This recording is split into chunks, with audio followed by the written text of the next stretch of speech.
What is up, YouTube? Welcome to this Kong Skull Island video review. Now, Kong Skull Island is a film which I didn't expect to be so action heavy. Now, this is the second in the Warner Brothers Legendary Pictures MonsterVerse movie. So the first film is, of course, 2014's Godzilla, which was an absolute masterpiece in my opinion. I thought it was absolutely fantastic and really did put the monster movies back on the map, which I have a fond memory of as a child. So this is the second one. Here we have got Kong. King motherfucking Kong. And I have to say, I wasn't expecting so much Kong in this movie. I know you're saying, like, dude, it's Kong Skull Island. What did you expect? Like, more skulls and islands? No. I was expecting a kind of tease towards Kong. I mean, Godzilla, we barely even saw Godzilla.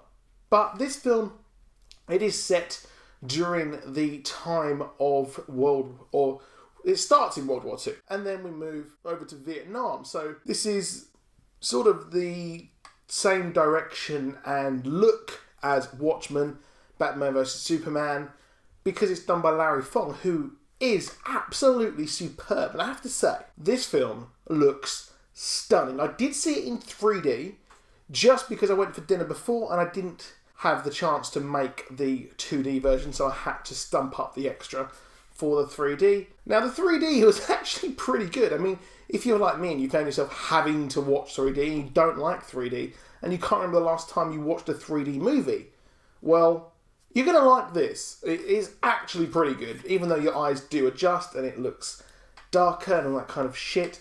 But it does actually look really good in 3D, to be honest. I was shocked, personally. But the movie... Now, there is a risk here with monster movies. There is a huge risk that, well, we could run into the ridiculous territory. Now, this treads a fine line. I think that there are parts in this movie that look really fucking stupid and just take away the disbelief, and you're there and Tom Hiddleston he's got a katana sword, he's got a gas mask and he's slaying things, and you're just like, this is just fucking stupid.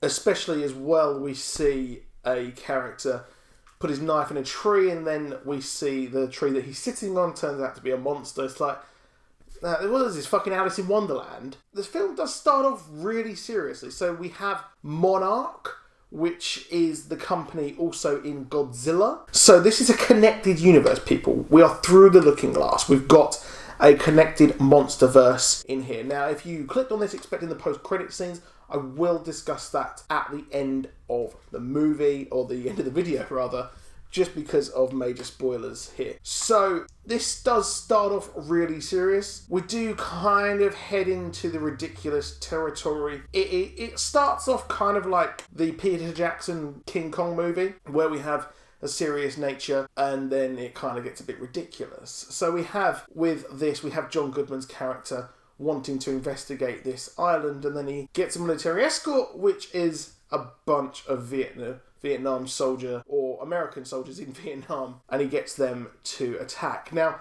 there's one bit where they're on the boat, they're heading to the island, there's like 4 helicopters, and then suddenly there's like 20 helicopters in the sky when they take off. You're just like, this is a bit ridiculous, but it looks stunning. The whole photography, everything about it is amazing. The soundtrack, the attack by Kong is just superb. Now, there is John C. Reilly in this. I love John C. Reilly. I think he's fantastic. But there is a fair amount of comedy in this movie, and a lot of it, 90% of it, falls incredibly flat.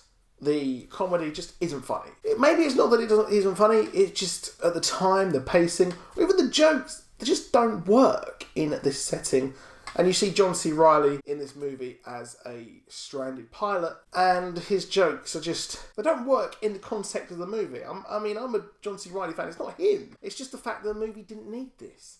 Godzilla didn't have this comedy, but suddenly they've put this in this. And with this Skull Island, we have all these kind of crazy monsters, and some of them are just pretty darned silly and kind of take away from what we were expecting. And a lot of this, there's one particular fight where they go through a graveyard of huge giant monkeys, and there are gases which set alight, but suddenly they don't decide to use that to their advantage right at the beginning of the fight, which is just a bit silly. And there's a lot of these plot holes in this. Samuel L. Jackson's character, his acting is fantastic, but the character is a bit of a douchebag, and we don't really understand why he is so obsessed with taking out Kong, why he is so bitter and angry. There's just no characterization there, which makes me not really care and just kind of not really like him one bit. It's a pretty decent movie. I think there are a lot of the parts where it just falls flat and it falls on the side of ridiculousness, and the way that Godzilla got around that was not showing the monsters. That was the thing. It was this huge threat, but I guess if they're heading to the island, you want to see more of this character. But we saw huge monsters and things. It just felt a bit like Journey to the Centre of the Earth, to be honest, at certain points. The Dwayne The Rock Johnson remake or sequel there of that, which just wasn't really that fucking good. But Tom Hiddleston does a serviceable job. So does Brie Larson. Brie Larson doesn't really do that much in the movie, and you've got to question why she is even there. So I'm making it out sound like it's really bad. It's actually quite decent. It's a serviceable movie. It's just not really amazing, and it kind of just loses its way in about the second and third act. By the third act, it's completely up on its end. And I wanted to learn more about the island, but we didn't.